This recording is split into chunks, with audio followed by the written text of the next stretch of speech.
Donc aujourd'hui, c'est la malachite que je vous propose de parcourir. Donc la malachite, hein, pour ceux qui connaissent, ça ressemble à ça. C'est un joli minéral qui est un carbonate de cuivre. Donc d'ailleurs, sa couleur verte provient pas de ce minéral, mais de ce, on va dire, métal, le cuivre. Donc voilà, c'est une belle pierre. Elle est, vous voyez, pas mal dessinée. Elle a beaucoup de petites formes enfin, ouais, un petit peu rondes. Voilà, donc c'est une pierre qui vient pour la plupart d'Afrique, d'Afrique centrale. On l'a rencontrée dans beaucoup d'autres pays. Ça a commencé en Égypte, donc dans le Sinaï. Voilà, il y avait une grosse exploitation. On imagine en tout cas que ça venait de là initialement. Les Égyptiens s'en servaient beaucoup d'ailleurs pour peinture, pour leur maquillage. C'était un petit peu dangereux puisqu'ils se sont aperçus que ça générait quelques problèmes sur la santé des gens. Mais néanmoins, ça s'est apparu dans cette zone-là. Puis après, on a commencé à l'exploiter, donc notamment au travers des mines de cuivre sur l'Afrique, donc la République démocratique du Congo, dans d'autres endroits comme la Zambie. Après, la Russie aussi a beaucoup exploité la malachite. Et puis, on la retrouve également en Amérique du Sud, au Chili, puisque ce minéral peut se retrouver mélangé à d'autres pierres, qui sont aussi des carbonates de cuivre, à savoir l'azurite. On entend parler de l'azurite malachite, également la chrysocole avec la malachite, et tout cela donne de très beaux minéraux avec des nuances de vert, de bleu, et donc intéressantes au quotidien. Je vous ai donc, pour parcourir un peu le minéral, proposé de vous montrer à la fois donc, les aspects un petit peu physiques, donc comme je vous disais, hein, sous sa forme brute, là voilà, j'en ai un spécimen. Vous voyez, donc elle n'est pas polie, elle n'est pas brillante, mais néanmoins, on reconnaît bien ses formes conchoïdales. Voilà, avec ces petites sphères, ça s'appelle comme une radiation. Elles sont incurvées, elles sont très malmenées, donc quand on la regarde en fait de profil, on voit des petites proéminences. Elle est assez lourde, assez dense, le cuivre est là, elle est lourde. Pour autant, c'est une pierre qui est quand même assez fragile, elle est poreuse, donc si vous la mettez trop dans l'eau pendant trop longtemps ou dans du sel trop longtemps pour certains, elle va finir par s'effriter, voire vous rester dans les mains sous forme de poudre. Comme vous avez compris, c'était un ocre à l'époque. Un ocre, on s'en servait pour la peinture verte. Donc, il faut faire attention. Quand elle est polie, donc je vous avais montré, je vais vous montrer un autre petit modèle. Voilà, donc là c'est un petit crâne, très beau, donc c'est taillé, hein, c'est souvent utilisé comme des pierres ornementales. Vous allez pouvoir revoir en fait toutes ces belles formes, tous ces beaux dessins, on dirait des fleurs. Enfin, je ne sais pas si vous vous rendez compte, mais c'est vraiment une œuvre d'art et c'est la nature qui nous propose ça. Donc à la fois la couleur est belle, à la fois les nuances sont belles, mais également on retrouve vraiment le côté un dessin. C'est une peinture. Moi, j'aime beaucoup le dessin. Je me suis dit, un de ces quatre, je vais peindre mes pierres et les inclusions qui sont à l'intérieur. Et certaines, on les voit de nos yeux, on les voit. On n'a pas besoin de microscope ou de loupe pour les découvrir. Donc, tout ça étant dit, donc cette pierre, comme ça, je vous fais un petit défilé. Hein, c'est pas un problème, hein, on a le temps. Voilà, donc là, un autre spécimen où on voit bien le côté fibreux. Donc, on les appelle les malachites velours. Donc, en fait, on retrouve plein de petites fibres, en fait, hein, qui sont aussi, quand on va les tailler ou les polir, pourraient retomber sur le côté mamelon et un petit peu rond. On va les retrouver, donc ces pierres, comme je disais, dans les pays d'Afrique. Donc, c'est souvent des altérations en fait de gisements de cuivre où vont se retrouver la chrysocole et la malachite au milieu du cuivre. Et le cuivre, parce que je ne sais pas si vous en avez vu tous, c'est l'occasion, je vous en ai trouvé un petit morceau là, que j'ai sous la main. Voilà, du cuivre natif. Donc, quand il est complètement naturel, le cuivre ressemble à ça. Donc, c'est une jolie couleur, hein, la couleur cuivrée. Et quand vous allez voir certains morceaux de cuivre, vous allez avoir des petites touches de vert. Le cuivre s'oxyde, et oui. Et c'est là qu'on on reconnaît la couleur verte. Et c'est assez intéressant. Et des fois, c'est pas très joli.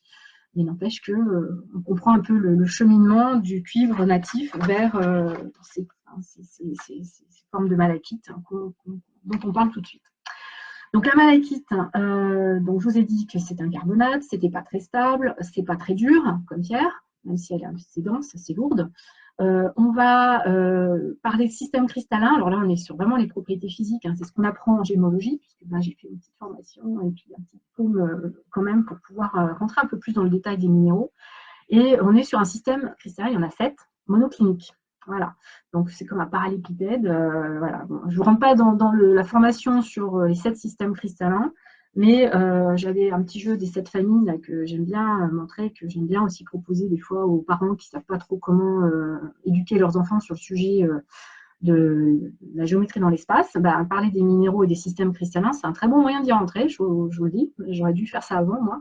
Voilà, donc la malachite fait partie de ce système monoclinique, donc il y a un petit dessin là en haut à gauche, et ce système, on le retrouve sur pas mal de minéraux. Mais bon, ce n'est pas le sujet du moment, donc je laisse un petit peu de côté. Sur les propriétés optiques, ben, vous avez bien vu, hein, c'est vert, avec plusieurs nuances de vert d'ailleurs, beau dégradé de vert, hein, du vert clair au vert un peu plus soutenu. Ce n'est pas une pierre transparente, elle est plutôt translucide sur des qualités gemmes, donc qualité bijouterie, mais elle est plutôt opaque, donc on ne voit pas à travers. Mais on peut quand même, et ça je vous le montre, parce que des fois c'est intéressant, si vous avez une petite loupe, vous pouvez regarder toujours pareil, en observation, en fait, ces petits mamelons, ces dessins, et c'est vraiment assez intéressant de le regarder d'un peu plus près. Après, quand on a un microscope, là c'est la fête.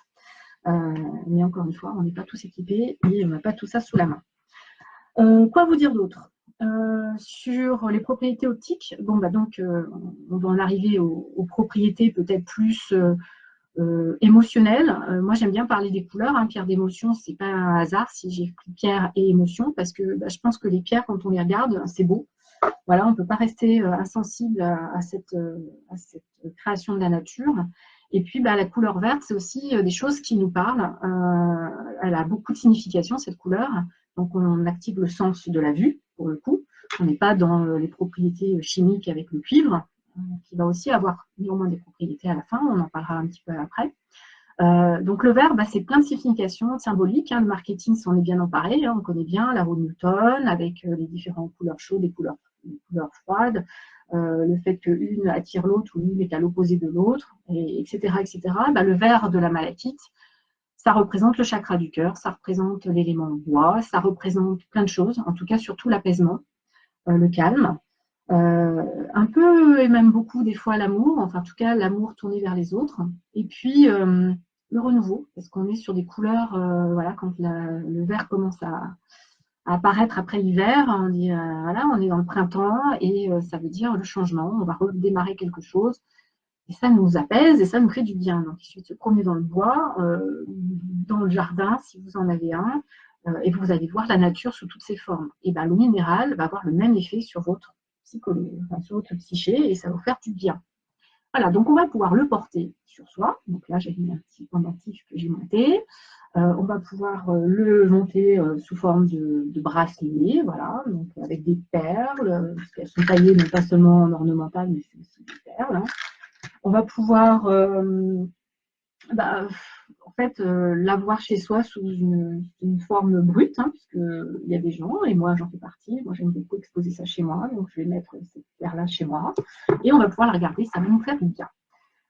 Si on bascule sur le plan un peu plus physique, donc là c'est très controversé à chaque fois, donc on n'est pas dans la pierre qui guérit, mais la pierre qui soulage, donc à la fois on a parlé un peu de la tête, mais il y a des minéraux qu'on ne peut pas mettre de côté parce que leur composition chimique, et encore une fois je parlais du cuivre, depuis la nuit des temps, il est reconnu que quand on a un bracelet en cuivre, quand on porte quelque chose avec du cuivre, ça peut nous soulager nos douleurs articulaires. Alors moi j'en ai fait l'expérience que je suis un bon cas d'école, mais il n'y a pas que moi, les sportifs aussi, des fois vous les verrez porter des bracelets avec des perles de malachite et d'autres pierres des fois.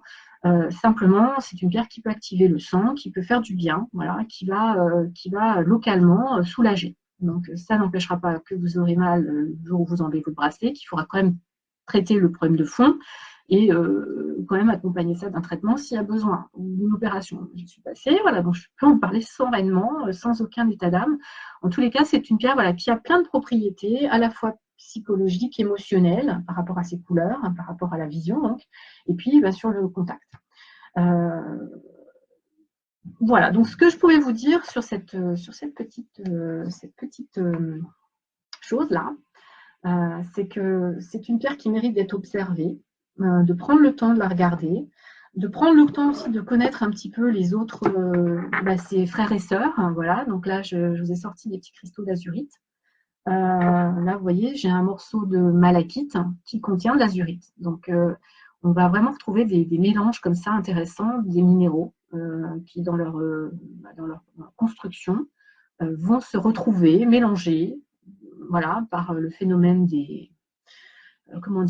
la nature, donc haute pression, haute température et autres, vont amener à des choses plutôt voilà, comme celle-ci. Donc là, une belle malachite avec de la chrysocone. Donc, vous voyez les petites nuances de bleu clair là, ou plus haut là. Donc, ça va faire des vrais paysages qu'on peut donc montrer, exposer, porter sur soi et prendre plaisir à avoir en tout cas à sa disposition. Donc la prochaine fois que vous verrez une exposition à Salon des minéraux ou tout autre événement, vous penserez à ces petites explications et vous vous direz, ah bah ouais, voilà, vous aurez au moins quelques éléments qui expliqueront le pourquoi c'est comme ça. Si vous êtes intéressé également par les malfaçons ou les contrefaçons, j'ai pas trouvé grand-chose parce que j'essaie de ne pas vendre des choses qui ne sont pas vraies. Mais j'espère quand même que je garde ce petit anneau précieusement parce qu'il est une représentation en fait de ce qui se fait aujourd'hui et que je vois des fois sur mes clientes qui me montrent des jolis bracelets qu'elles sont très fières d'avoir achetés et qui sont en fait faits avec des résines ou une espèce de plastique. Là, je suis sûre que c'est un plastique finalement qui a été teinté. Donc voilà, il y a des gens qui sont très habiles, qui passent leur temps à faire du faux, voilà, et de faire passer pour du vrai. Donc attention, la malachite, comme beaucoup d'autres pierres d'ailleurs, mais surtout celle-ci, elle est voilà, ce sont des contrefaçons. Donc vous le sentirez, le poids n'est pas le même, c'est très léger. Là, ce que j'ai dans la main, c'est pas voilà. Voilà. Donc si vous y connaissez un petit peu, vous ferez la différence. Si vous êtes un peu plus